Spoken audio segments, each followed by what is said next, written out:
happy to have Ryan and Davis here from Hootsuite. And my name is Florence. I'm the moderator, so I'm the one asking questions. In addition to you, because we've decided that you guys can ask questions as you hear something that you feel like, oh, I want to know more about that. Just feel free to raise your hand, and we will bring a microphone to you. Good? Cool? Yes? You guys awake after lunch, carb coma? Okay. So I will let Ryan and Davis talk a bit more about their roles at Hootsuite and how it's relevant to our topic today, which is Facebook and Instagram strategy.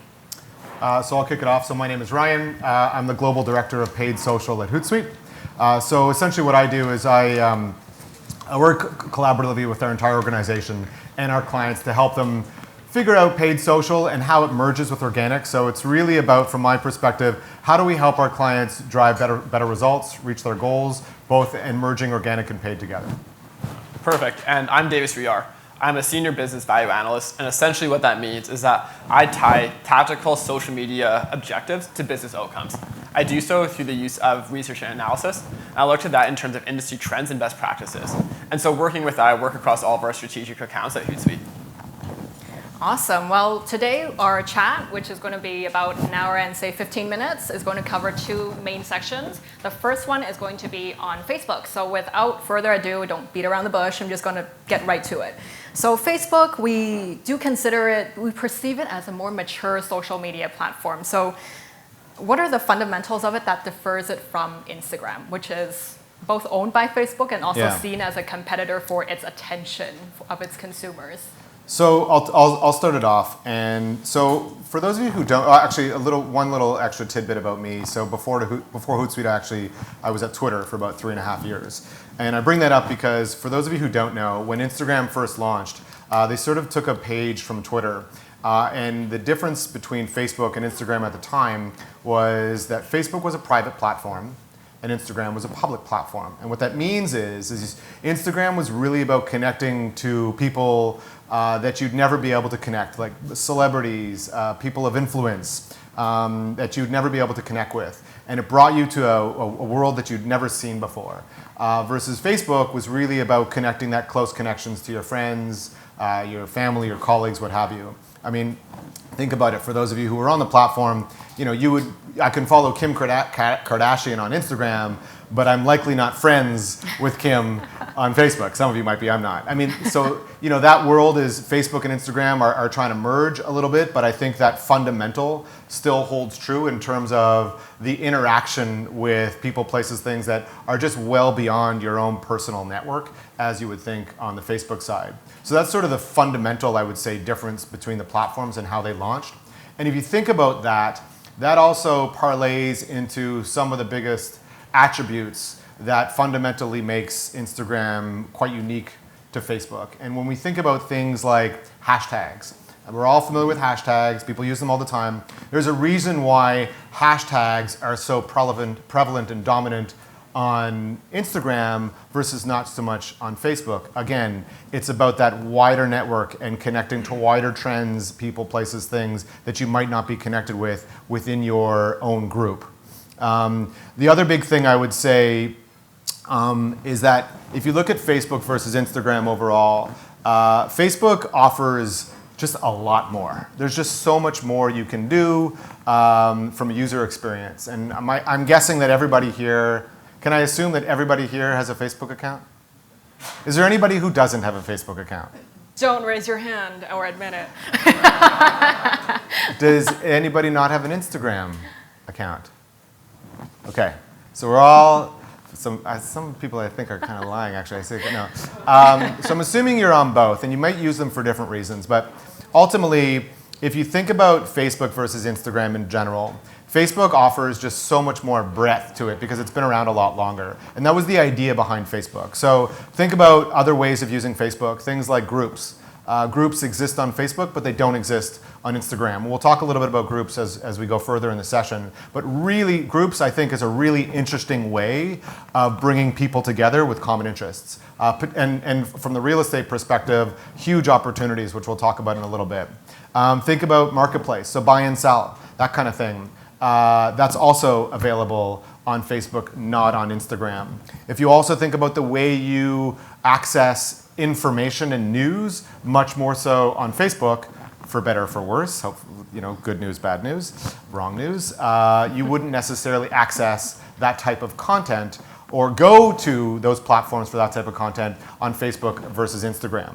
On the Instagram side, it's pretty simple.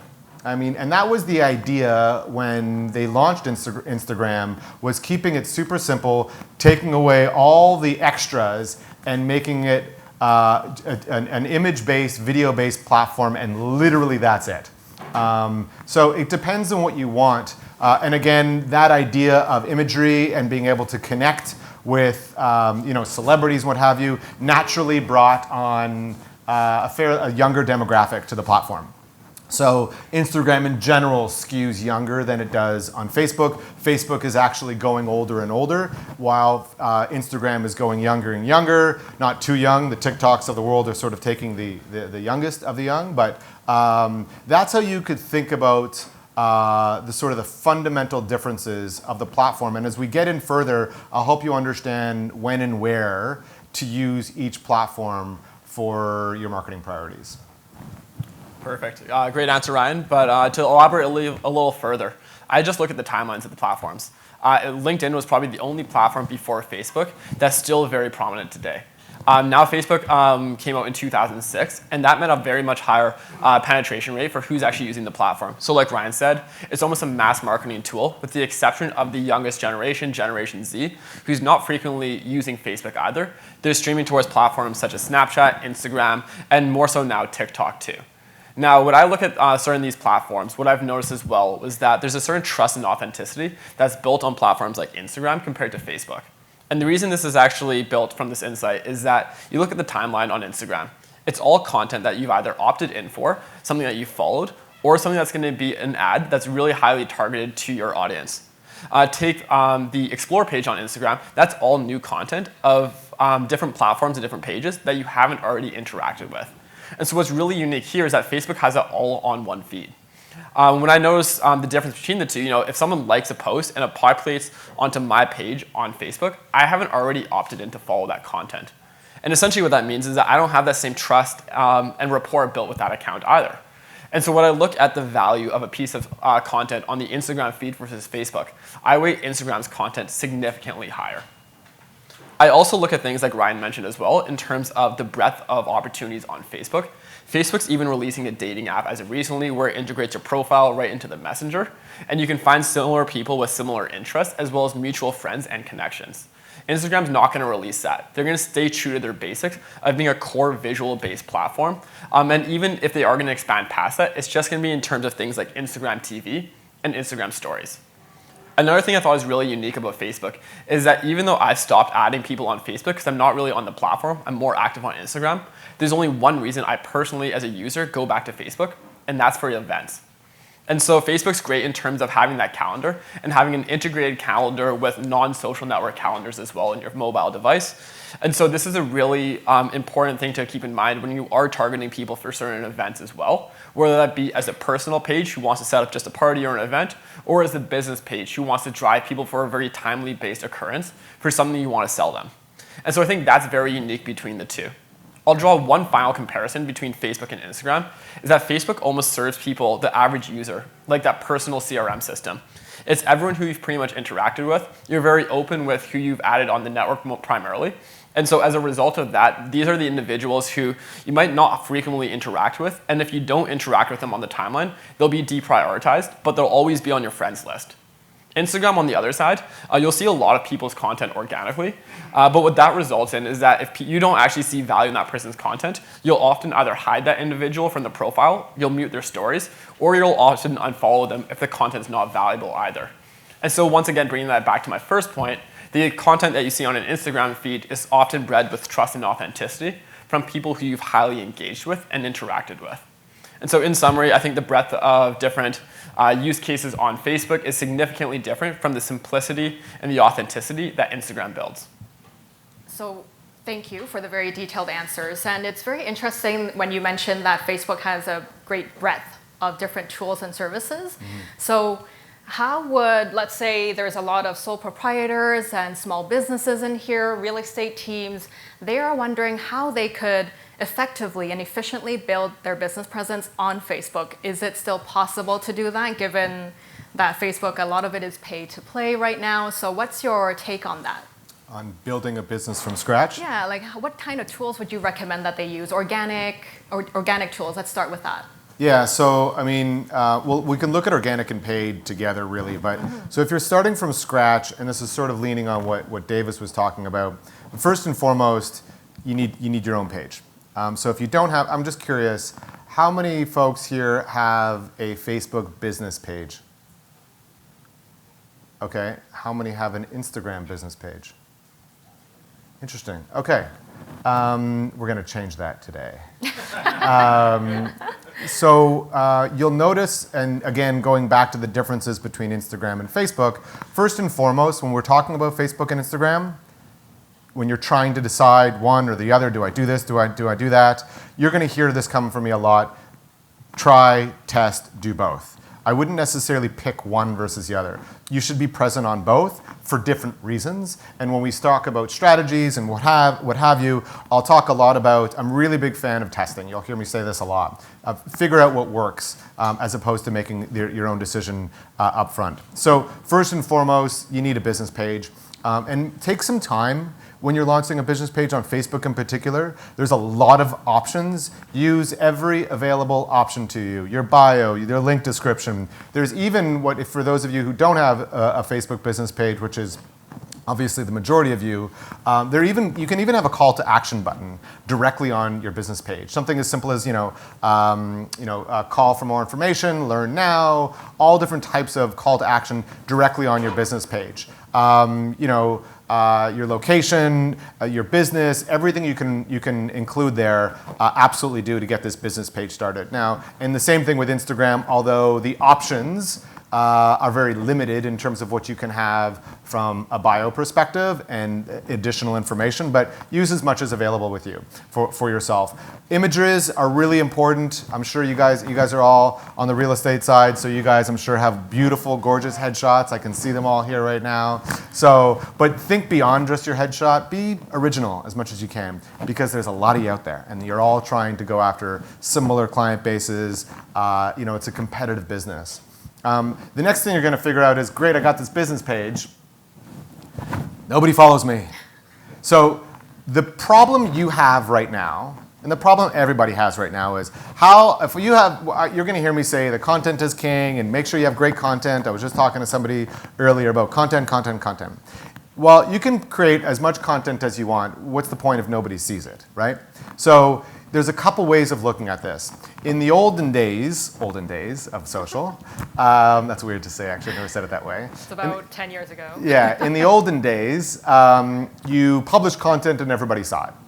That's just how it works. So now, in these days, it doesn't work that way. Davis talked about the algorithm. We're going to talk a little bit about that as well in terms of organic reach today, I'm sure. But really, you have to understand that content is really critical to success, but you have to make sure that people see it, which we'll talk about in terms of the idea behind paid advertising. So the first thing you're going to think about from an organic perspective is, I need to get as many followers as I can. How am I going to do that? Don't buy them. Don't pay for you might be, you're going to get inundated with messages. Buy 1 cent a follower.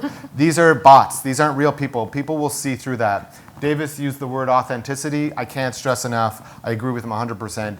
Authenticity is really, really key. People can see through fake followers a mile away, and so can Facebook. They can track that, and then you go way, way down in their algorithm if you have fake followers. So just on that part of it. So how do you gain followers? Everybody asks me, how do I get them if I'm not buying them? So you don't want to pay, you don't want to throw all kinds of money out.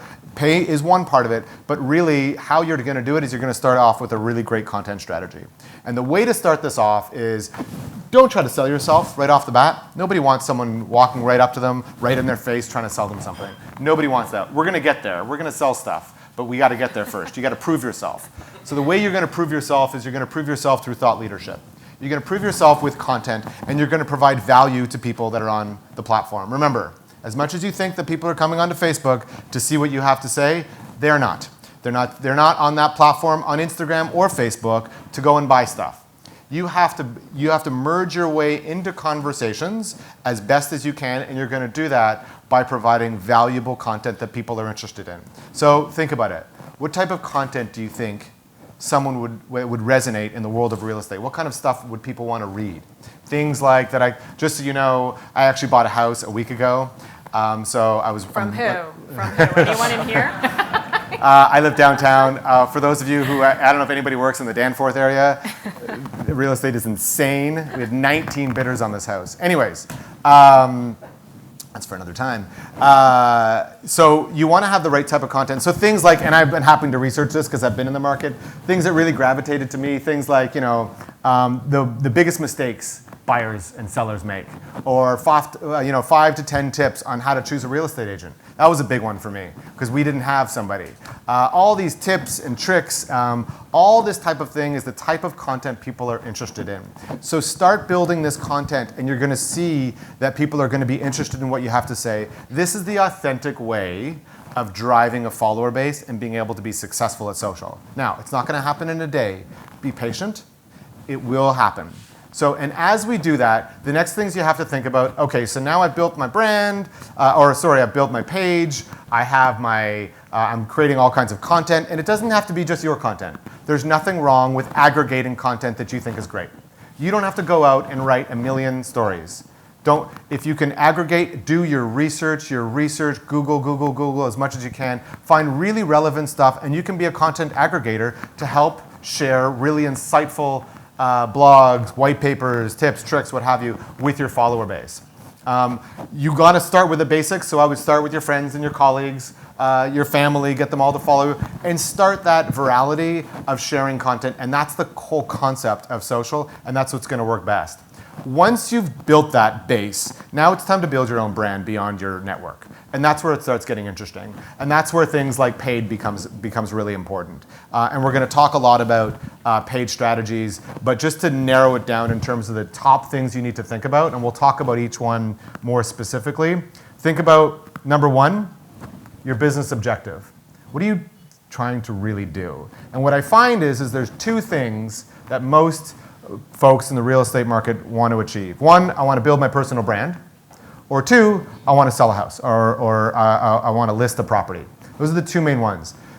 Whether you choose one of the 2 objectives will change your entire strategy. So decide, and you can do both, and you should do both. So decide what your business objective is. Then you can start building it down from there. Things like, and we'll talk about this throughout this session, things like your campaign's objectives, your audience, who you want to target, your content strategy that's going to be working, what kind of budget, how much money you need. And from a budget perspective, and I don't know how much detail we're going to get here, but the way most agents think about it is, I have 1 or 2 ways to think about it. A, this is what I want to achieve, how much is it going to cost? Or B, this is how much money I got, what am I going to get out of it? And I would say it's usually the latter of what I hear. This is how much money I have $100. What do I do? That's usually what I hear. And the last part of it is, and sorry for the really long-winded answer, but we have a long time, so I figured why not. An hour and a half. We have an hour and a half, so I just figured I would just keep talking. If you do one thing, if you take one thing away from the session of everything that I talk about, I'm sure Davis has way more important things to talk about. But I'm really, again, remember what my title is. I'm focused on paid social. I help my clients make sure they get value. So I live and breathe return on investment. That is my entire life at Hootsuite. And it's like music to their ears right now. So everything is about, for me, I work with large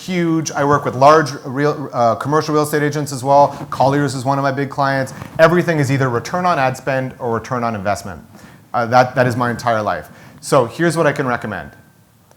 Everything you do, you are going to track everything. There's this thing called the Facebook pixel. I'm not going to go into too much detail because I'm going to talk about it in a bit.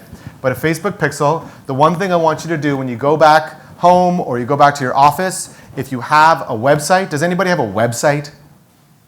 Raise your hand. Come on, that's it? Higher. We can't see you because it's very bright up here. Sorry, just so I'm clear, honestly, if you have your own website, raise your hand. Frantically. Oh, there we go. Okay. I was worried. Only 4 people have. If you have a website, and thank God you do, put a Facebook pixel on it. I'll go into details as to why that's important. You're going to hear why that's important, but I'll give you one reason why that's so important. Imagine anybody who lands on your website, however they got there. I don't care how they got there. Would you agree that the person who lands on your website is somewhat interested in either you, your brand, buying some kind of real estate, or at least interested in real estate in some capacity? I think we can all agree with that. When you put that pixel on your website, you can track that person and you can target them. And you can find them and you can target them over and again. You can find people like that person. It is going to be a game changer to when you start. And the reason why you want to do that now, do it well before you even started on Facebook. I don't care when you start on Facebook, but you want to put that pixel today because it'll only capture data from the moment you place that pixel on. And that will be the one game changer you should take away from everything I say today. All right, that's much more. Perfect. Yeah, thanks, Ryan. I want to revisit the concept of content, how we're creating this content. Now, typically really useful pieces of content will fall into three categories. They'll be inspirational, educational, or it'll be informative. And so in terms of those three different buckets, we look at why people would actually engage anyone in real estate. And it's typically because they can't buy and sell a house on their own. And so now we've recognized that this is a professional service, and this is something where you can provide really useful thought leadership and differentiate yourself with different information. And so what I like to do on my end is actually build a customer journey map, build that end-to-end customer experience of how they're going to go from not even considering purchasing property to, oh, maybe I'm in the market for this. What information should I find out? What am I doing? What am I thinking? What am I feeling? Then to where am I finding content? To then how am I choosing a specific agent? As well as then how do I evaluate that agent post-sale too? And so what would be really great is that if you could become that person on a social network to inform them about a need, to inform them about a market opportunity, to engage them, get them on your website, potentially retarget them, and get them back on your website later on after they forgot about your organization, and then eventually post-sale have them advocating on behalf of your organization. Whether that is an Instagram post where they've now tagged you specifically saying, hey, thanks for all the service in terms of finding me the perfect house, and building that vision, that's what's going to be really important. And so building that end-to-end customer experience and actually physically mapping it out from the awareness stage to the advocacy stage is going to be what really specifically indicates what pieces of content are going to be really interesting to each piece of the customer journey. Now, in order to elaborate on Ryan's point about advertising and where it plays into Facebook, within the last year, I actually did have to build a new brand on Facebook. And so I had a startup outside of this where I was selling clothing and men's technical apparel. And what I wanted to do is I wanted to use social advertising to really bolster that presence. What we looked at was actually building an authentic, a large following on Instagram, having that where people are becoming our brand advocates and using that as the advocacy stage of the customer journey. But I was doing a lot of the brand discovery on Facebook itself. The reason being is that we didn't want to play with the Nikes of the world and the Reeboks of the world on the search engines. Because if someone's already Googling things like men's technical apparel, I've already lost them to those who are going to be bidding highly on SEO and keywords. And the same thing could be said for real estate agents as well. You want to become that neutral kind of platform in terms of brand discovery. And so if someone sees your content on Facebook, it's not because they're in the market for real estate right away. It's because they're mindlessly checking Facebook every single morning, and boom, you've intercepted them with some form of insight that's valuable to them, and you can now nurture that lead and nurture that relationship a little bit further. And so what I said was that I'm going to invest heavily into newsfeed ads, and I began to also, as Ryan mentioned, test, optimize, and reiterate said advertisements for future use too. Now, my biggest goal was actually just getting them to purchase, but in terms of what this means for real estate, you're not going to sell a house entirely over e-commerce. Focus on getting at least some form of the next step in the customer journey. And so in your case, it might be getting an email, it might be getting an event attend, it could be a sign up or a lead form filled out.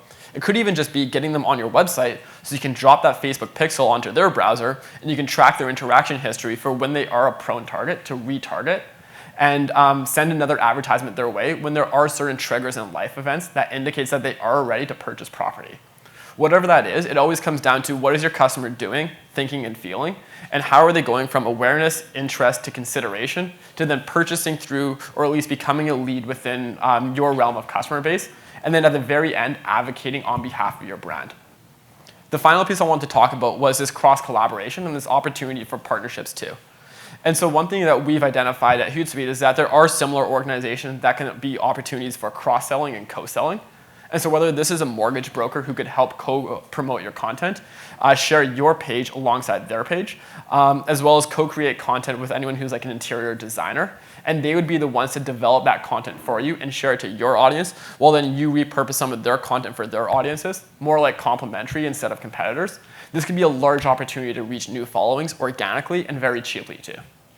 And so in summary, I really focus on, if I were to tie it down to one thing, Ryan said Facebook Pixel, I'm saying customer journey mapping. Fully understand how your customer is interacting with your brand and what's the most useful piece of content for every single stage alongside that customer's path to purchase. Sounds like a lot of work. It's a ton of work, but it's honestly 5 steps. I want to clarify a bit about like what the Facebook Pixel is and what we mean by retargeting. So the classic case is, let's say you go on Facebook and you click on this shoe ad. And then that shoe ad starts showing up 7 times a day on your feed and you can't figure out why. That is something like retargeting, because you click on that ad and now they feel like, oh, you're interested in these shoes, and you keep seeing these shoes until you eventually buy that pair of shoes. You're like, I can't escape you, I have to buy it.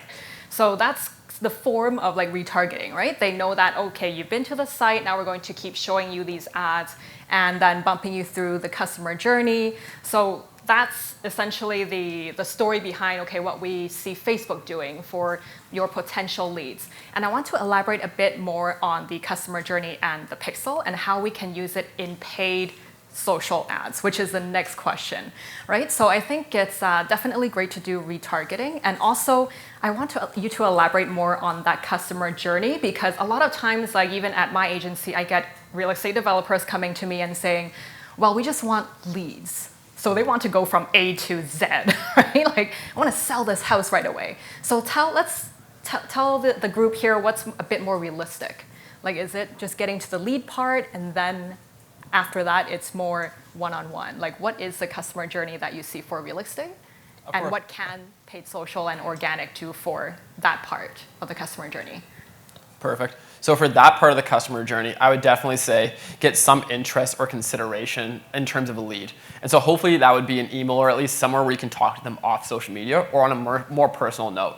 There's also this opportunity now within Facebook Messenger to have a click-to-message call to action. And so if you want to keep the entirety of that customer journey on the platform itself, you can actually convert them into direct messages, where now you have that captive one-to-one conversation where you can take that lead in any which way you want to.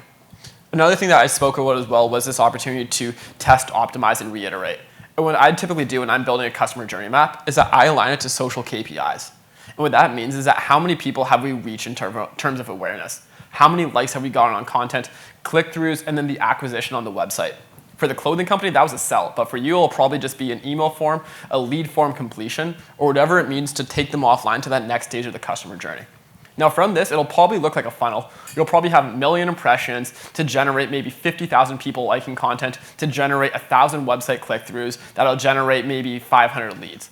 But if you start to notice over time that the funnel starts to widen or shorten, you're gonna notice that this is opportunities to optimize that funnel.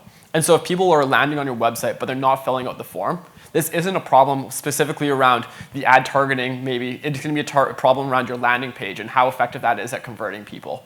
Look to optimize that landing page, fix a few things about that to make it a little bit more intuitive, and in the future test this advertisement again and see if that changes that click-through to conversion rate ratio. So what are some common best practices for optimizing a landing page? I think I want to make it as intuitive as possible, as clear as possible as to what actually generated them to want to land on that page in particular. And so if it is a certain insight, follow up on that insight specifically on that landing page too, so that it's relevant to that advertisement or that organic piece of content that drove them there. And then have it very simple and easy to convert to the next stage too. And so here's the insight as to why you're here. Here's a place for additional or a little bit more business value that we can give to you, or that's ways to find a personal consultation, opportunities to list a property, and then here's that call to action, as well as this opportunity to fill out specific more information around your individual. And so that could be just an email form or another place for you to contact them. I think what would be helpful is to maybe tie this idea of a pixel to the idea of the conversion funnel, because we're using a lot of tech jargon. I just want to just level set for a second. when I talked about content and thought leadership, I think we can all understand that we've all been prone to maybe read an article that says, click here to read about 8 tips on how to find an agent or the biggest buying mistakes. So what was the point of that to begin with? Why did I share that content with anybody? Well, in one, I want to show that I'm a great thought leader, I'm sharing great content. That's all fine and good, but I'll give you the bigger reason. When a user clicks on your Facebook post or your Facebook ad or Instagram post and an Instagram ad and goes to read that content, they're going to read that content on your website. When they landed on your website, that Facebook pixel, it's a little piece of code that's landing in the background, pings off and now denotes that this person landed on my website. So now I could then take these people that I've tracked and I can put them into a CRM or into essentially, as Davis was talking about, like a lead funnel. This is now a potential lead. You don't know who this person is. We can't find them exactly. Again, this is all data in the background. But this person now becomes a potential lead who someone is interested in what you have to say. And that is the critical first step that I think is often lost, where we publish all types of content, but we don't track them down, we don't follow them down that conversion funnel. So I'll just take you to the next step. So first, someone clicks on it, they read my article, that's great, I've now tracked them. Now imagine, to Davis's point, this is 1,000 people who do this. These are 1,000 people who potentially might be interested in hiring you as an agent, or at least interested in what you have to say. You could then take those people, you build an audience in Facebook, and you now target them with an ad that might say, a particular listing, or showing up to an event, or hey, maybe showing up to an open house. This is how that conversion funnel works, starting at the very, very top with content. Does that make sense? So I think to elaborate a bit more on building an audience using your Facebook pixel, what that means is within the Facebook ad platform, you can actually go into the back end and select, for example, everybody who's visited my website in the last 30 days. So you can build an audience using that because the pixel is tracking all that traffic. So you could have different windows of time, right? Let's say it's, everybody within the past 7 days, because that's when I put up my new listing, right? Or anybody who's been there for the past 1 day because I just did an open house and I want to make sure that I'm converting those people or following up with those people. So that's what Ryan means when he says build an audience using traffic from your pixel. Yeah, and I think we'll talk a little bit about audiences and what have you. Yes. And dig into that a little bit as well. Yes. So follow up to digging a bit more into the paid social side of things. So when you're starting a paid social campaign, what are some key factors to consider? Like you mentioned, from audience to even choosing whether a lifetime budget or an ad set budget. I don't want to get too technical, but what are some key things that the audience should be thinking about? Keeping in mind most of the audience here, you guys are either sole proprietors or real estate teams. Anybody that does not fall into that category? Yes. Yeah. And what do you do? We work for an agency that works with home builders. Okay. So we manage their social accounts. I see. Okay, so still relevant. I work with a ton of those agencies I work with. I can think of about 6 or 7 agencies that manage about 500 to 5,000 different agents' accounts. Yeah. Yeah. So what kind of factors and elements should they be considering before even jumping into the platform? Well, first off, we touched on this. I just want to make sure we just really make sure we're all on the same page as to why we would consider running an ad to begin with, because isn't Facebook free? So ask Zuckerberg that. We keep on talking, we keep on throwing this word of organic reach. I just want to put perspective just to make sure we all understand what we're talking about. Back in the day, again, I'm going back in the olden day, whatever you posted on Facebook, everybody saw. It was the greatest days ever. Those days didn't last very long. Then Zuckerberg realized he needed to pay all his staff, so he realized he needed to make money. So essentially the way it worked is he basically built an algorithm. And an algorithm essentially determines what you are going to see when you land on Facebook. Facebook decides what you're going to see. Okay, so Facebook decides what your experience is going to be every second of every minute of every day you land on Facebook and Instagram for that matter. and that is the algorithm. Now what happened was is essentially they moved this algorithm down to determine how much reach you get from an organic perspective. How many of your followers are actually going to see any of your individual pieces of content? And can anybody guess, you guys probably know because you're an agency, so I'm not asking you guys. Anybody guess what percentage do you think organic reach is? Throw a number out. 0.5. 0.5, okay. So you're saying that if you have 100 followers, only 0.5% of them are actually going to see anything you post. So half a person. Half a person. Okay, no, that's good. That's good. Anybody else? Nobody has any idea? 10%? 20%? What else? 2%. 2%? Okay. So you in the front row, sir, what's your name? Richard. Richard is the closest. Yeah, pretty crazy. I have a question for you. Yeah. If, like I want to incorporate everything that you said just now, do you have an account manager that I can deal with? Because I don't have time to do it all of that. Yes, you can. Or those guys have an agency, you can hire these guys over there. I'm not big enough to go through foreigns. My other question, quick question, is that how do I leverage Google Guides? I have like 13 million hits into something that I can channel off to some of these channels that you mentioned. Google Guides? Yeah. Like I love to eat, and so I go out to eat like almost every day, and I take pictures.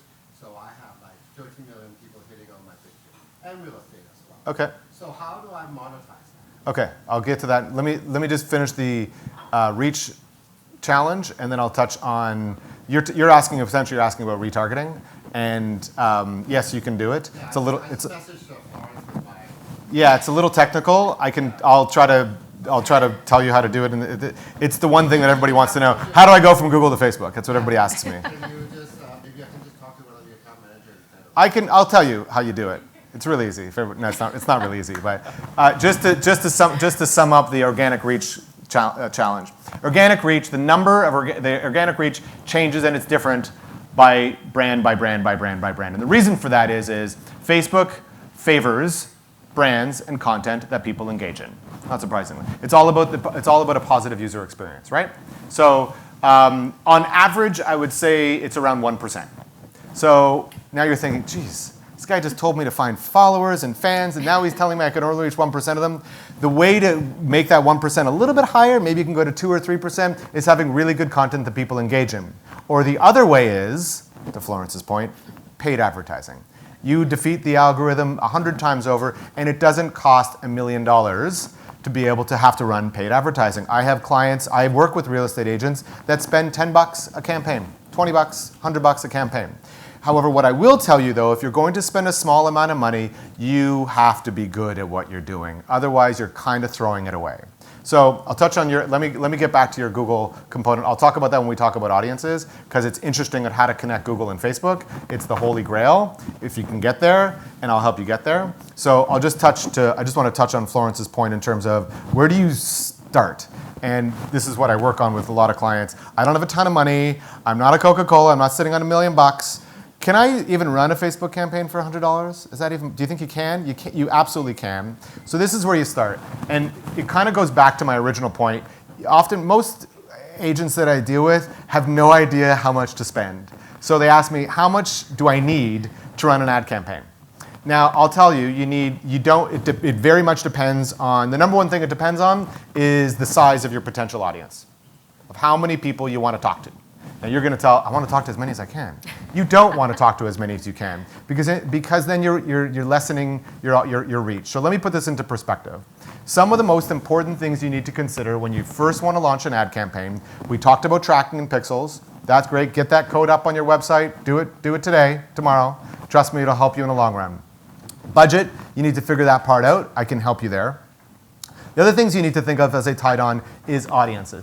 I'm a really big fan of trying to figure out audience and targeting. And truthfully, if you ask me what the number one benefit is of advertising on Facebook or Instagram, it's targeting. It's the ability to find the people in a haystack. How do you know, of all the people that are on Facebook at any one time, and globally there's 2 billion people, how do I find the person who's interested in buying a home at that minute that I happen to post it? Like, geez, what are the chances of that? Well, the great thing about Facebook and Instagram, and by the way, when we talk about advertising, Facebook and Instagram uses the same advertising platform. Instagram is just a placement for Facebook. So they work exactly the same in terms of launching a campaign. So everything I'm telling you, for the most part, that works on Facebook also works on Instagram. Okay? So when you think about audiences and you think about targeting, and honestly, it's the holy grail of why it's so powerful to be on social, of all social. And the reason for that is we know, if anybody followed Cambridge Analytica and everything, the reality is that the Facebooks of the world know everything about you, whether you like it or not. Everything you click on, everything you like, everything you share, all of your friends, and literally everything you do on Facebook and Instagram is tracked and held as a profile. You are a profile to Facebook. You're not a person, you're a profile, okay? So what you want to do is find the people that have the highest likelihood in engaging your content or clicking on your ad or going to that open house or finding out more about that listing or your own personal brand. And so they have a number of different ways you can find people based on what people are interested in, based on that profile. And the profile is broken out like this. You have things like demographics, interests, behaviors, age, geolocation, all of that, and what you do off of Facebook. Remember that pixel? What you do off of it. All of this creates a profile. And you have the ability to find the people who are most interested in what you have to say. And if you're smart about it and you really do your research and figure out all the targeting parameters are available, that's how you can win on Facebook. What I see, and my agent did this, so I'm working with my agent. She's going to be selling my home. My home's going up for sale at the end of this month. I'm packing like madness right now. And so, and I looked at her ad campaigns, and I laughed because when she does it, she buys it like any other media. I want to target 18 to 49-year-olds, males and females, in this radius. And I run an ad campaign. And I said to her, what are the chances of all the people in my area that you're going to, she says, well, I don't know, I want to spread my net as wide as I can. I said, how much money are you spending? She says, $150. So what are that is probably one of the worst ways of running an ad campaign because Facebook offers so much more. I don't know if you guys realize this, but if you go on Facebook and you put in interests, you can target people who are actively interested in real estate at that time. And how does Facebook know? Well, I'm either part of a real estate group that I've engaged in, I might follow some other real estate agents. Facebook knows this information, so use it to your advantage. And that's the most effective way to start a campaign on Facebook, and that's what you should spend the most amount of your time trying to figure out to making sure that your content reaches the right people at the right time. Just to elaborate on Ryan's last point, there's even like some level of granularity of it, specifically towards everyone in this room. And so I was actually looking at some of the real estate targeting parameters. There's 3 categories. There's first-time home buyers, there's investment property seekers, as well as there are tenants. And so this is a really quick opportunity to really target your advertisements based off of who's in the market for what in particular. And don't be afraid as well to have multiple different copies of advertisements running at once. The reason for this being is that you really want to curate that content, that copy, that call to action, that specific imagery that you're using to the audience that you're targeting to. And so don't worry about posting your new listings every single week and then just targeting a different audience every single time. You really want to be as granular and as specific as possible, especially if you're putting dollars behind this too. The other thing you want to look at in particular would be your call to action. Or sorry, your call to action in terms of like what this is going to drive them towards. So I keep coming back to this idea of what's the end conversion that you want to get from this individual. Is it for them to sign up for an event by having that as the option for them to click into on Facebook? Is it for them to message you directly or go to your website and fill out a form? And this will actually tie really well into the type of media buy that they purchase from Facebook too. And so Ryan's example, the real estate agent was casting their net as wide as possible. They're probably doing something that Facebook calls a cost per mil or cost per 1,000 impressions advertisement. So you can actually really effectively get around 1,000 people for around $9 Canadian. Really cheap and effective way to reach a large audience, but we don't really, even if you are targeting them, what you're purchasing is just for them to see that content. If you want to get a little bit more of a guarantee, it's going to be a little bit more expensive, but there's an option for them to land on your website, and that's called cost per click.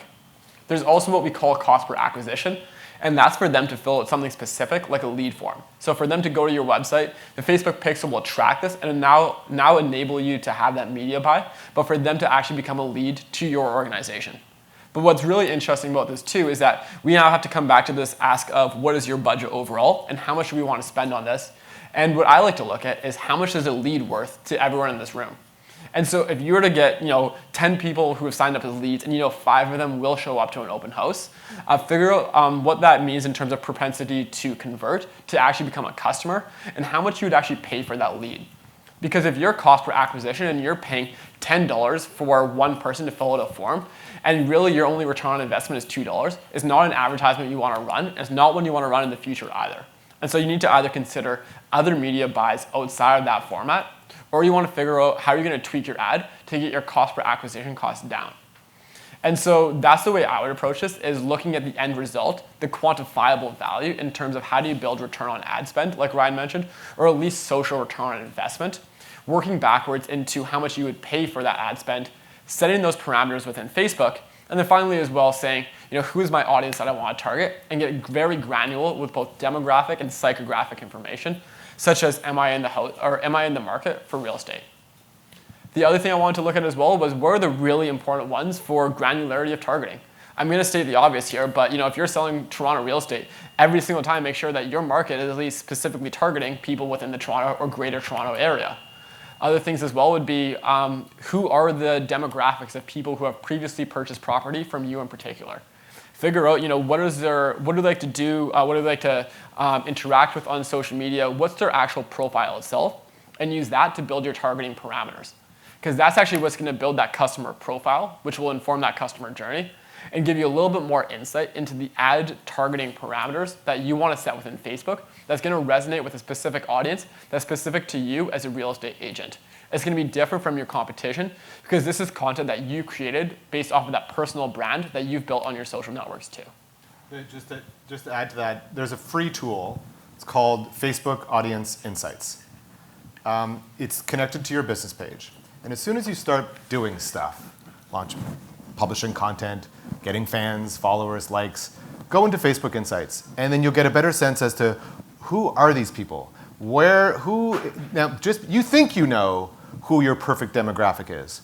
But you're going to find out more specifically when you realize what are the type of people on social that's interested in my content. It might be a little bit different than your typical client base. Maybe it's more aligned to how you're publishing content, when you're publishing it. But really dig into those insights to figure out, so who am I going after and who really cares about what I have to say? And that will help you refine your strategy significantly. And you could do lots of ways of testing different audiences and different creative, and you're going to get all of these insights off of that Facebook Audience Insights tool. Further to your point, Ryan, as well, this is available on Instagram, specifically if you enable an Instagram business page. So all you need for an Instagram business page is to connect that to a Facebook page as well as fill out some information on the profile itself, such as a call to action, a button. And so you can't just have just the following button on your page. You also have this opportunity to email you or call you. And why this is important is because once you do have that Instagram business page, you start to see demographic information on people who are following you too. And so which countries are they from? Are they male or female? A little bit of light age demographics too. And this will give you some insight as to how you want to target your advertisements. So I actually have a fun case study that we did that speaks a bit to the granularity of the targeting options on Facebook and Instagram. So recently, my agency helped a townhouse project market to first-time home buyers. So of course, you want to target the people who are in the market. You mentioned there were 3 categories, like investor. Yeah, if you've already purchased property, yes. If you're a first-time home buyer, yes. Or if you're a renter. Those are the 3 real estate-specific targeting parameters. Yes. So there are other granular components as well. And what we looked at was actually if they were recently engaged, because that's usually when they become first-time home buyers, right? Mm-hmm. They're getting married, or when it's a young family. So if they are newlyweds with a young child, right? They're looking for more room. So you can target recent life events like that as well. So it really does get quite granular with Facebook. So you can also look at that by looking at the product, right? Townhomes, usually it's a first-time home buyer that's growing family. And there's also downsizer products. So you may target for recent events like retiring, right? So also look at recent events in addition to the demographics and interests that you can target on Facebook, I think. And then also want to expand on your points about cost per click and cost per acquisition. So we think of a website. Let's say you have a project website. Isaac has King's Landing website or Concord Canada House website. So when somebody lands on your page, Facebook counts that as a cost per click because they actually went to your website. But the cost per acquisition, that little pixel code, we usually code it as an event. So something happens on your website, like they filled in a form and they landed on your thank you page. So when somebody lands there, then Facebook counts it as, oh, that is an acquisition because that's your lead generated. So that's what we mean by the cost per acquisition cost, just to elaborate a little bit more on that in some terminology relevant to the real estate audience here. One thing that should be, that we have to bring up here because you guys are going to realize this really fast. As of about 6-9 months ago, Facebook made a pretty significant change to the real estate industry on Facebook. Does anybody know what the big change was? There was some housing regulations on there. Yes. That you had to opt into. Right. Yes. So what you guys obviously were, not to berate on the whole Cambridge Analytica scandal, but obviously Facebook went through some pretty bad press around privacy. Around fake news, privacy. Is this news to anybody? You guys all familiar with what I'm talking about here? Okay. Stock took a massive hit. Okay. So because of that, Facebook had to make some pretty significant changes around how they treated the user experience, particularly around discrimination and privacy. Because again, as I said, Facebook knows literally everything about you. So one of the first things they did, well, they did a number of different things to change privacy, including changing the algorithm. They created the way that certain organizations are able to target, for good and for bad. And so what they did is it's called special ad categories. And it's for, and it puts restrictions on businesses like credit unions, looking for including housing, employment. So those are the three ones. I think there's others. So housing, anybody involved in housing, all of us here, it puts restrictions on the type of targeting you can do. And the restrictions are, they restrict you against being able to target people by age. There's a caveat to this, so hold on. I'll tell you how to get around this in a second. They restrict you on age. They restrict you on gender. They restrict you on zip code. And anything that might prove to be discriminatory based on your multicultural affinity. So certain behaviors and certain interests. And again, all of this is to combat the potential challenge around discrimination. So now remember, this restriction is only for ads targeted for specific listings. It's only for ads trying to sell housing, okay? What it doesn't count for are ads around thought leadership. So if you run an ad driving to a white paper or a blog talking about the 5 best tips for buyers and sellers, it's open game, right? Only when you're actually selling. So back to the retargeting piece, a really great way around this, and I educate all of my clients on this is how you get around it. You run an ad campaign with all the targeting parameters to your amazing piece of content that people are interested in.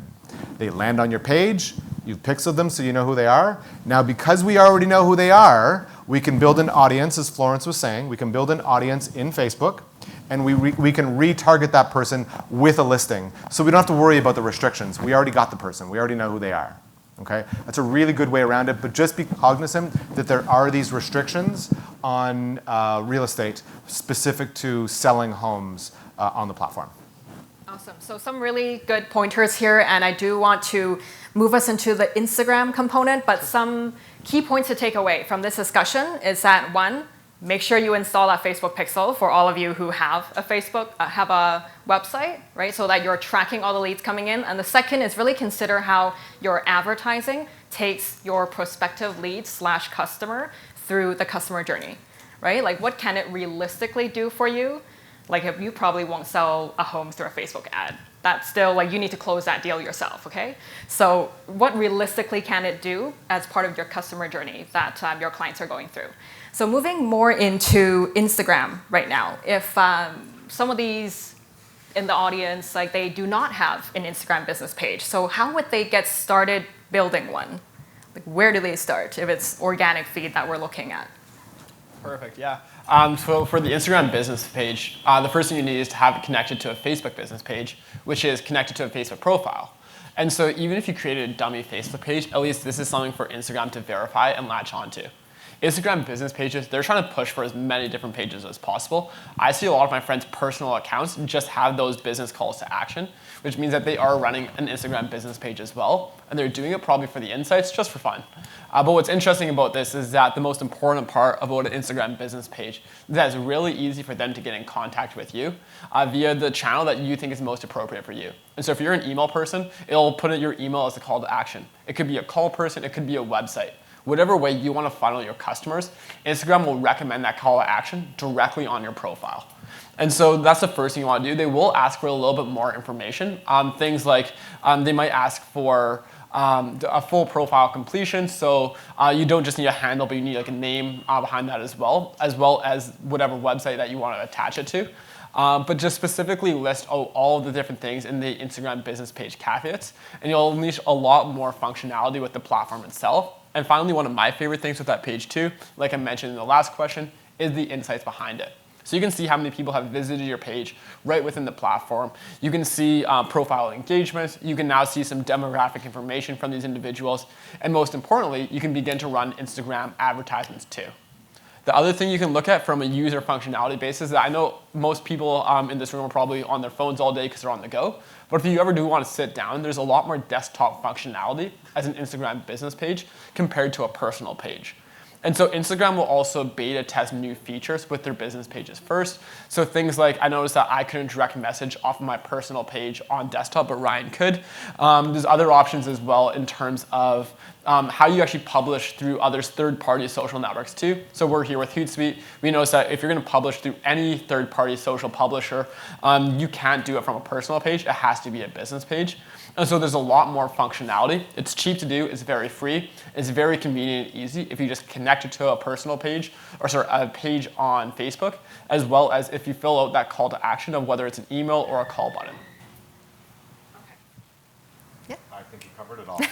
So let's say organically I'm trying to start a new Instagram business account. And in terms of the different types of contents I could be creating, there's static posts, there's IG stories, there's IGTV, and let's just assume we're starting on a blank slate here. So let's educate the audience on those types of contents they could be creating and what you would recommend, knowing that they are mostly of a realtor background. Yeah, so, and as I mentioned before, again, remember, when you're creating content, I would think about it both on the Facebook side and Instagram. Again, I wouldn't necessarily think it one versus the other. The other thing I would recommend when you think about content, we'll go into specifics in a second, don't assume you know it all, because guess what? You don't. So test different types of content, test different types of formats, and allow the users to tell you what works. You can track everything. Think of Facebook and Instagram as the largest focus group that's ever existed in history. Use that to your advantage. So that I'm going to just caveat everything. The advice we give you, take it with a grain of salt. You need to test what works for you. Okay, so in terms, to answer your specific question in terms of what type of content or formats work, you mentioned Instagram stories. I'm a big fan of Instagram stories. And the reason is, there's a lot of reasons. One, you'll do really well from an algorithm perspective because Instagram favors the stories. They're really trying to push them. Gives you a much bigger screen format to use. It's more engaging, so definitely test out Instagram stories. Takes a little bit more time and energy in terms of producing the content, but remember, not everything has to look so perfect and polished. In fact, I follow a particular agent, was a friend of mine, and she's posting all kinds of stuff. It's just interesting to see even what you guys have to go through when you're selling a house. And she was even posting the other day, she was in her car. I can't believe this happens. She's in her car, and she's doing an Instagram story of what it was like of all the different agents, and there must have been about 10 of them sitting outside their car waiting to see if their bid got accepted. And she's like, this is what I go through. It's just interesting to see, you know, the day in a life of an agent. So anything in that regard is really interesting for people like us who don't live and breathe your everyday. Other side, when we think about basic formats, don't forget the basic stuff. So a simple, on Instagram, it has to be an ad. So here's something interesting. You probably have noticed this. You can't post a link in an organic Instagram post. Why? I've had this question so many times. Why? Why do they restrict that? Why do you think? They want to keep everybody in platform. Yeah. because that's a reporting metric for them to Exactly. investors. So my guess is that's going to go away eventually. It used to be that way on Facebook, and then they pulled. So what happens is to Florence's point, it benefits Instagram to have people stay on the platform, because as soon as you have a link, when I click out to that, there's a good chance I'm not coming back. Yeah. So it's that whole idea is totally in Instagram's favor, not for us. So in Instagram, you can't post a link in an organic post, but you can post a link in a paid post, in a paid advertisement. If you've ever seen them, I'm sure you have, because everybody raised their hands around. When you see that big image at the bottom, when you scroll over it, you can click and you can go somewhere. Really, really critical to get them to go to any kind of piece. So don't forget that. On Facebook, though, it doesn't matter if it's organic or paid. Video, I don't want to belabor this point, but video by far is the number one, I would say, overall in-feed placement that works the best. Both Facebook and Instagram both favor video. And when I say favor, that means that the algorithm will put you ahead of others that are not running video. Why? Because it keeps people on the platform longer, and it's a better user experience. One thing I'll say about video, I mean, this could be a whole separate session around video, which I've done a whole hour session just on video, but just a couple tips and tricks on video. One, the best trick I usually give people is think about when people watch it, the sound is off. So create video assuming people are not hearing anything. Most people watch it with sound off, believe it or not, okay? Because sound on you have to actually turn the sound on. So if it requires some kind of sound or verbiage in the background, use subtitles. People are much more likely to read those, okay? When you're standing in line at Starbucks, I don't want to play it. I don't want to have everybody hear what I'm watching, okay? Think about that type of thing. Also, shorter is typically better when it comes to video. As much as you think people are going to sit in the Starbucks line for 10 minutes watching a video, probably not. So make it shorter and make the most impactful part of your video the first 5 seconds. It's tough to do, but think about it. Okay, that's what I'll talk about on the video side. Images work really well. Obviously, Instagram is an image-based platform. It started that way. The brighter, the more I would say eye-catching, but we talk about it as thumb-stopping. Make sure you can grab people's attention. Do something different. So we seem to be a society that's in love with stock images. Our company, I hate to say this, but is the worst for it. And you know that stock image that every software company uses of the wooden table with the coffee mug, it's over top on the MacBook? We use it. Instagram. What's that? It's very Instagram. It's very Instagrammable, but we see it so much now. Again, this is a personal opinion. We see it. I almost feel that people scroll by it. Try to do something a little bit unique and different, something that's more related to your brand when it comes to content. In real estate, for photos, we're not in love with that photo in particular, but we are very much in love with renderings, right, Isaac? So we love our renderings, and what I would suggest is when we actually run a lot of different real estate developer and project feeds at my agency, and what we do is we test all the different photos. We test it in the ad creatives, we test it in the organic, and what I can tell you is architectural photos. So if you're taking a photo of a building and it's an architectural photo, those ones do well. Don't try to do a wide angle shot that's horizontal, because one, that takes up not a lot of real estate as you're scrolling through, and it's not thumb stopping. Right? And because it's the same rendering and every other realtor is using it, nobody's going to stop for that either. Right? So maybe you want to go into the show suite and take some tighter shots, because those ones also perform much better on Instagram as well. Okay, so just some photo tips. Let me ask you a question, because you've obviously done this a lot. I see a lot of virtual walkthroughs. Yes. So do it on IG stories. What works better? I'm asking you now. I'm flipping the hotspot. What works better, virtual walkthroughs or images? I would say the way we've done it is a mixture of both. Because when organic reaches down on static posts, so what we do is we actually, let's say I post a static post onto the feed. I then share that post onto stories and say, hey, we posted something new on this organic feed, go check it out. But we then also supplement it with an expanded set of stories that takes them through the show suite. So your static copy could be, oh, we're launching this new project this week, and actually you can check out the full virtual walkthrough in the IG stories, or even in IGTV if it's longer than a minute, because the duration for your IG stories is 10 seconds, right? So you might want to do a pan of the balcony view, panoramic views from this balcony, less than 10 seconds. Great, I can see it, I experience it. Or massive pool, So you're showing your amenities now, also less than 10 seconds. So all those things that you can do in a more authentic and engaging way when you're showcasing a new project or even a listing that you're marketing. Yeah, we keep on mentioning the word testing. I just want to make sure everybody understands what we're talking about.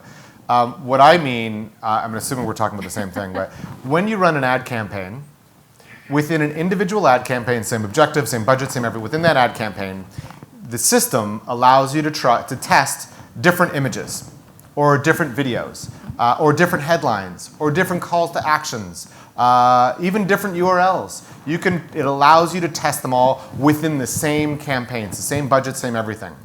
I recommend test, test, test, test, and then learn for yourself. While Florence and I both have our opinions in terms of what works and what doesn't, see what works for your client base. You'll find out really quickly what works. And then what's most interesting is that the algorithm, the ads algorithm, will select what's best based on what people are engaging with. So use that to your advantage. Yeah, that's totally correct in that every project is slightly different. So for one project, we may find that lifestyle photos with a baby works best versus another one where an interior shot with someone sitting on the sofa works best. But you are able to test, like even from a very simple setup, you could just throw 6 images in there. Yeah. And then within 2-3 days on like a $50 budget, you can probably tell which photo is driving the best and the lowest click-through rate, right? So I mean click-through cost per click. Yeah. You know, and then take that information, while it's great for your ad campaign, and great, I did an awesome ad campaign and this one worked, take that information and use that for the rest of your marketing. If I know that this image drove so much better engagement than all my other ones, and I'm creating a direct mail piece, or I want to have one header image on my landing page, your users just told you which ones to use. Yeah. So you can use this information more than just within social. You can use it well beyond social in the confines of your overall marketing strategy. Yeah, so now that we know we can pay to get eyeballs on our ads, but let's bring it back to, for organic reach on Instagram. So what we've noticed for real estate developers, various accounts that we run, is over the past, say, 6 months, we've seen organic engagement and reach fall by 50%. And it's 50% and then another 50%. So how would you advise your clients on combating that? Because it's quickly moving in that direction where we're going to get to 1% or 0.5% reach very soon. Well, as per your previous point as well, I think Instagram Stories is great for this because Instagram Stories, by the time you scroll to the end of it, you will actually see all the accounts that you followed who have posted their stories as opposed to the feed where you might not see everyone's content. And so this is a great opportunity, like you mentioned, to take that content format, where if you do ever post a feed piece of content, to then repost that on your story, give the little blurb on the insight, and then get more information on the actual context or the comment of it itself as well. Another big opportunity as well that you mentioned was Instagram Live, because Instagram Live is almost the opposite of that. Whenever somebody goes live on my Instagram or my Facebook page, usually I get a push notification, which means now you're encouraging more people to then join that conversation. You won't have the same number of viewers by any means. You might have 1,000 followers and 6 people join you for Instagram Live. But if 6 people are joining you for a virtual walkthrough of a property, that's a highly engaged audience for someone who's probably considering at least becoming a lead for that property itself too. And so consider different formats than just looking at what Instagram is declining for organic reach of that main feed content as well. The other thing we can look at too is create some form of collaborative feed where your entire profile itself has the same form of branding. Because if someone does see that one post that you do post after they haven't seen 4, and they click into your profile, it's actually really unique if they see the same sorts of shots, or at least the same sort of artistic design, coloring, styling, and branding throughout the entire feed itself with some form of brand consistency. The idea here is that at least now you've gotten them to land on your Instagram page, scroll through, and try to find out more information. And so maybe they saw one shot of a very aesthetic home that, they said that we're not in the market to buy in that area in particular, but it's a really cool shot. Let's see what else this realtor is posting. And then they land on your page. This is a higher propensity for them to engage with different pieces of content, maybe a more realistic listing within their budget feasibility or within their location feasibility that will allow them to purchase as well. And so consider that piece as well, whether it's Instagram Stories and reposting your content, Instagram Live, leveraging those push notifications in your favor, or finally creating a consistent brand on your feed content so that when people do click onto your profile, it's all consistent for them to interact with. Any thoughts, Ron? My big one is, I think I'm jumping ahead to your next. Can we talk about influencers? Can we do that? Can we do that now? Yeah, you can do it. Well, no, because that to me, I mean, this is all great, and we talk about, content is king and great content, and it's easy for me to sit up here and say, great content. You're like, what the hell is great content? So sometimes you have to think beyond yourself and think about, who do I know that already has a big follower base? And big followers make a difference to organic reach, big time. If you have lots and lots of followers, you're more than likely to reach more people. It just is what it is. So it comes to the world of influencer marketing. And I have a sort of a love-hate relationship with influence. Do you guys know, show of hands, when I say the term influencer marketing, who knows what I'm talking about? Okay. What's influencer marketing? Putting me on the spot. Yeah. Well, you put me on. You tie into the influence follower. Is that somehow you connect together? Okay, yeah, we're good. Yeah. So an influencer is someone who has influence, someone that has, it's not just about having a lot of followers. Remember when I said anyone can buy followers. You can buy 100,000 followers for like $20. That doesn't necessarily mean they're of influence. A person of influence gets a lot of engagement. A person of influence is someone you can recognize potentially. So think about it in your world. So, and I follow a bunch of influencers, and their influencers can go all the way up to, the Jay-Z's of the world, which is obviously not in our business, but obviously, he's got Beats headphones, and Dr. Dre has Beats headphones. These guys are big influencers because they're celebrities. But you can take this way, way down several notches without having to pay the millions of dollars, and you can work with people who have created great content, and they've created a great follower base because they've created great content that people care about. Because we go back to content so much, sometimes it's important to maybe reach out to your network. And so some examples, and I'm sure Davis has some good examples as well, but one influencer, because again, as I said, I'm in the real estate market right now, is my wife and I are really thinking about designing our new house, right? So there's lots and lots of influencers, designers, who've created amazing spaces.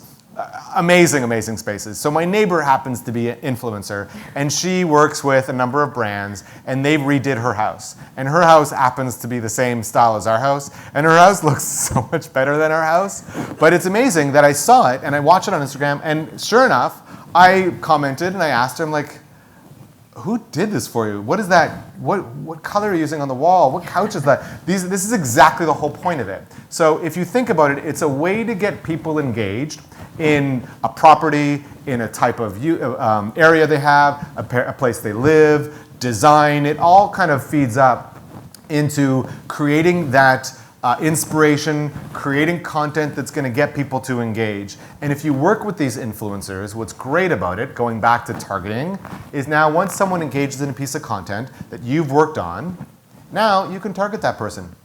They are now in your lead funnel because they've engaged in content, and it's not even your own. Now, there's lots of ways to work with influencers. Some of them are more expensive than others. But again, look at it as a content play. And don't just look at the number of followers they have. Look at the type of engagement they get. Look at who is engaging with them as well, and that kind of thing. This might be an easy way to sort of jump into the game and maybe take thoughts and feedback from an influencer that's already creating great content. So some of the ways like relevant to real estate or realtors, a lot of times when you have a listing, they stage the home. Right? So there is a great opportunity here to work with, say, some of the fabulous designers, especially interior designers. If you bring in somebody with, say, 20,000 followers and they're an interior designer and have them stage it, and then you cross promo on your stories or your static content and you tag them, and then they're incentivized to share your content, then instantly you tap into their 20,000 followers, right? Another way I've actually seen real estate developers do it is they've brought in those interior designers to brand their show suites. That's cool. Right? So by doing that, they're generating content that, again, taps into more of the Instagram follower base. Yeah. And besides interior designers, I know for Concord out in Vancouver, back in the day, we brokered some deals for them to brand an entire show suite to be Gucci. Oh my right? God. So to do something like that, it's very different, but you're instantly tapping into the other brand's power, right? So influencer, yes, they have influence, but it's also because they've built a strong enough brand and a personal brand to have that influence, right? So what are they good for? Can they brand your interior design? Can they brand an entire building, right? So at that single realtor level, you can engage a 20K influencer. At that bigger real estate developer level, you can engage other brands that may bring a certain element, like for example, fashion, or the more prestigious premium brand feel associations that you may want to brand your building with, because a building is a building until we put some sort of a branding association behind it, and you can draw in those positive associations through influencer marketing. 100%. Yeah. Perfect. Yeah, I think you pretty much hit everything on the influencer piece. I just want to bring this back to, why are people actually on Instagram itself as opposed to different social networks? Ryan talked a lot about like the insight you could deliver through Facebook. So things like 5 things you need to know when you're purchasing your second home, or some form of insight like that that'll incentivize you to click through. That's more of thought leadership. Instagram's main purpose, it's almost like the very vain purpose that a lot of people are on the application itself. They like to build a vision. They like to show their ideal lifestyle, the great life they're living. They're posting their personal highlight reel. It's okay to use your content and work with influencers as such too. Build the vision of what living in that idealistic neighborhood with that beautiful home is like. Work with those interior designers and talk about how it can be accessible in terms of when they get more engaged with your content in the caption itself. But in the imagery, make sure it is kind of partnered with that influencer in terms of building that aspirational lifestyle that you want your followers to appeal towards. Awesome. So I think right now we are at Q&A time. 1.5 hours passed by so quickly, right? It's like flew by. Actually, can I answer his question now? Yes, I you feel bad that can. I Google the didn't. Facebook. Google the Facebook. How do we do that? Okay, so I did a webinar a few months ago. I've been asked to do this for a while. I did a webinar on how to connect Facebook and Google. It was the biggest webinar we've ever done. It was insane. And so I didn't realize that many people are interested in to know how to do it. So I'm going to tell you right now how to do it. You ready? Pay attention. It's really complicated. It is actually, it's going to be hard for me to tell you all the details, particularly because you're new to this. And just so you know, it is an advanced technique to do this. So I'm not going to give you all the details. Record me, watch my webinar. Get them down. He's paying attention. So let me put this into perspective. We all know, please tell me we all know Google, right? Now, the first thing most people do when they're thinking about buying anything, real estate or beyond, is they go on Google and they search, right? And they search for something. Now, what are the chances that you search for something and you immediately bought? On the real estate market, probably next to 0. But what that does show me is that there's a high level of intent with that person. So remember that Google is really good at finding intent. Facebook and Instagram are really good from a targeting perspective. So I now know that person who typed in, I don't know, what would they type in? What if you're looking? What's the biggest keyword you would type in? Townhouse in a certain area. Okay. Townhouse and location. Townhouse and location, and I Google searched it, and then probably got all these Google searches, a bunch of ads and all kinds of stuff in there. And I clicked on something. Now, what you're enabled to do, what you can do is if they've landed on your page, what have you, you could then, when that person landed on your page, they landed on your page through a Google search. The challenge is that they probably didn't do anything. They probably went to your page and then went to the next one and went to the next one and the next one and 1,000 more pages during their buying cycle. Remember, you guys are in the most challenging digital buying cycle because it's a really long buying cycle. Well, for some people it happens right away. For me, it took 2 years. Anyways, so what you can do is if you put the right pixel and you have a UTM code, I don't want to get too specific, but there's a code you can put within your URL, and then you take that URL. I know that person clicked from a Google ad. When I go into Facebook, I could then take that code, put it into my ad campaign, and I can target everybody that landed on the page by clicking on a Google ad. Why is that important? Because those are the most high intent people. They've literally told you within their keywords exactly what they're looking for, and you will have all of that information and all of that data. You can not only find that person, you can retarget that person back and forth. You can literally take them from Google and shift them directly over to targeting them directly on Facebook or Instagram. Works miraculously. That whole UTM pixel tracking bit can get a little complicated, but you can always share that webinar which goes through the details here's of what it. you want to take down. Go to Google and Google UTM generator. Good. It'll take you directly to that page where you can create that UTM link, which is a tracking link, right? And that's the UTM that we're talking about. I still want to talk to account manager again.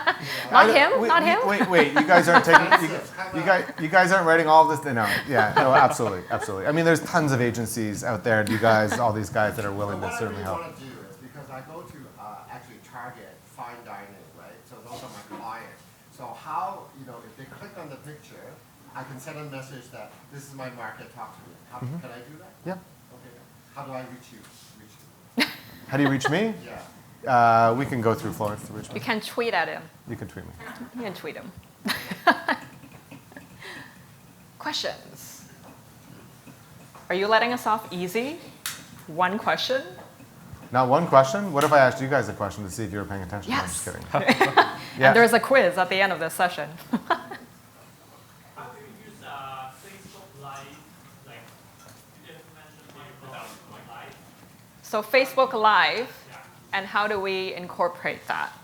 Well, we did mention Instagram Live, which I think right now with, let's say, health concerns, air bubbles, like air quotes, Instagram Live or Facebook Live would be a great tool, because if you're really sad, no one's showing up to the open house because health concerns, right?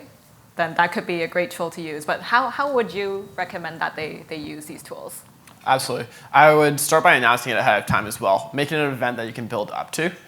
With health concerns too, this could be something that would mitigate any objection as to why people would want to not tour a house. As well as keep in mind, not everyone has time to tour a bunch of different houses at once, and so, or throughout the day. And so this is something that's very low commitment. They could do it within a few minutes. They could hop onto the platform too, but only if they know in advance this is coming. So something they can plan into their day.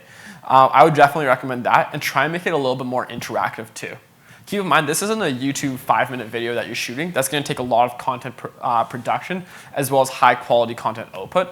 This is something you can simply do off your mobile device, walking through the house as well. And so this is something that is really cost effective for you, something that you can promote ahead of time and can mitigate a lot of the objections as to why people wouldn't want to tour a listing in person. If you're going to do a live, though, make it live. Get feedback. There's a difference between, there's a reason that it has to be live. In other words, you mentioned a tour of a house. Well, you could do a tour of a house anytime, but if it's live, you can have them ask you questions, live questions, get involved, engage. Just consider the fact that it's live and use that. I see too many people doing lives that really shouldn't be live. So like, for example, if you have a live feed going on, you can actually see the questions and comments that are coming in. So just make sure you're engaging and making it interactive versus like the big no-no in social media is don't broadcast, right? Because it's just you talking at somebody. Social media is social for a reason, and you want to engage them in conversation. I saw a good one actually that I tuned into with actually, funny enough, a mortgage broker, where people had mortgage-related questions. All those people are likely buying a home. That's why they're asking these questions. So they used a mortgage broker to try to drive interest, and they asked questions, live questions. They even stumped the guy.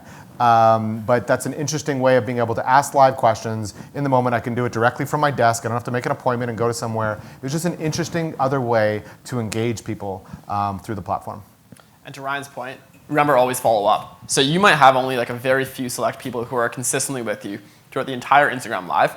If they're engaged in asking questions, there's no downside in terms of direct messaging later on, be like, hey, did I answer all of your questions? Because chances are that's going to stem into a deeper conversation and a more valuable, more qualified lead. Isn't Instagram Story only on the business side, or can people? Nope, personal too. I can't find it. You can't find. If you swipe over, it'll go right to the Instagram Story, and then you can pretty much just take your 10-second video or photo. So swipe to the I'm just right. trying to post you, but they won't let me, because I only have 5 seconds. It could be 1 second. You can still post it. We'll show you. Okay. Even a boomerang. Okay, I got a two-part question. The first one is, how long are the videos good for in terms of best practices in IG and also in Facebook? And that's the first part. The second part is, what has worked well on either one of the platforms in terms of organic versus, let's say, somebody that's polished? I'll answer the first question. For the videos, I would definitely consider bringing it back to my first point, where they are in the customer journey. So if it's really short and all about building awareness, don't worry about making it a lengthy video. It could be less than 30 seconds because that's going to be what captures attention, at least some intent to purchase, specifically through your agent itself. In terms of when people are actually considering the property, like we mentioned, virtual tourings, this opportunity to show in depth what the property has to offer, feel free to make it a lengthier video because you know that if someone's watching the entirety of that video, they're not just curious about listings, they're very specifically interested in that listing itself. And so I would say just if it's a later stage customer journey video, it's okay to be longer form content. It's okay to post it to Instagram TV instead of the Instagram feed itself. And earlier stages, short punchy videos just to generate attention and open up that sales funnel. The one thing I'll add, when you ask how long should they be, I'm not sure if you meant how long do they last on the platform. sorry. I'm not sure. But one thing I can tell you, things don't last very long on social. They go through the feed pretty darn quick. Even if it's a paid ads as well, there's something called ad fatigue, where you just run something for just too long. Move on. Things move very, very, very fast. So that's why it's important, just because you spend all this time creating this one video, and you're like, I'm good for the month. It just doesn't work that way. We're talking hours, days, that kind of thing in terms of how long something can maintain relevance. You'll also see if you track the usage of most content, you usually see it's a big spike, and then it quickly dips down. There's nothing to say that to really bring back that content maybe a few months from now, but don't expect it to keep going high for a long period of time. It's just not the way the platforms work. Yes, and I want to add to that in terms of, let's say you're running an ad on, say, Facebook or Instagram, and you're running it off of, say, you have 5 photos, really pretty photos that you took of your listing or the new project that you have. You'll see that past the first week, your cost per click and your cost per acquisition will likely go up because ad fatigue. Right? And another number you want to check in your ad platform is the frequency. So if you're hitting, say, 3, that means somebody's seen your ad 3 times. You're like, why am I still seeing this? Then you probably want to switch up the visuals so that you have a refreshed set of visuals and they feel like they haven't seen it before, right? Yep. So constantly refresh the ad visuals that you have to maintain a lower cost per click. But let's say the sales cycles now for real estate are much longer given a slower market. We're seeing that in Vancouver. Are we seeing that a bit in Toronto as well? Like a slightly longer sales cycle? No, actually. Or he's like flying off the shelves. We're selling everything. Everything here is gone. You can't buy anything. So let's say it takes a bit longer for you to sell the property. Then you want to take that into consideration when you're generating content and visuals for a project. Yeah? Cool. So I have to wrap this because I saw Frankie in the back frantically waving at me, which tells me time is up. So I want to thank Ryan and Davis for joining us today for this hour-and-a-half long session.